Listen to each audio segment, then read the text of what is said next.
Stress urinary incontinence के बारे में हमने जाना। अब हम जानते हैं कि इसका ट्रीटमेंट कैसे किया जाए।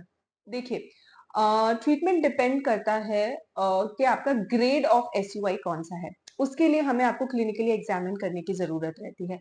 अगर आपको खांसने या छींकने पर ही थोड़ा सा यूरिन लीक होता है, तो उसे हम यूजुअली ग्रेड 1 एसयूआई कहा जाता है, जिसका ट्रीटमेंट यूजुअली हम पेल्विक फ्लोर स्ट्रेंथनिंग एक्सरसाइजेस और कई बार लेजर्स थेरेपी के थ्रू भी मसल्स को टाइट करके एसयूआई में रिलीफ मिल जाता है।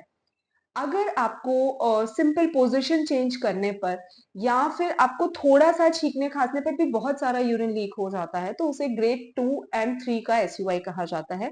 ऐसे का ट्रीटमेंट सिर्फ और सिर्फ सर्जिकल ऑप्शन ही है। सर्जरी में हम यूजुअली जो पेशाब की थैली एंड पेशाब का रास्ते का जो एंगल बिगड़ गया है मसल्स के लूज हो जाने की वजह से, वहां पे हम एक मेश डालते हैं, जो हम वजाइनल के थ्रू डालते हैं, जिसे हम ट्रांस ऑब्टुरेटर टेप यानी टीओटी प्रोसीजर कहते हैं।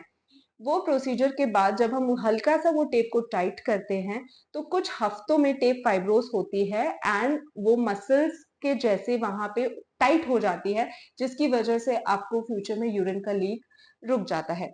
यही प्रोसीजर अगर हम दूरबीन के द्वारा करते हैं, तो हम वजाइना के आसपास के टिश्यू को आपके कूपर्स लिगामेंट के साथ टाका लेते हैं, और इसकी वजह से भी आपका यूरिन लीक स्टॉप हो जाता है, जिसे बर्च कॉल्पो सस्पेंशन कहा जाता है।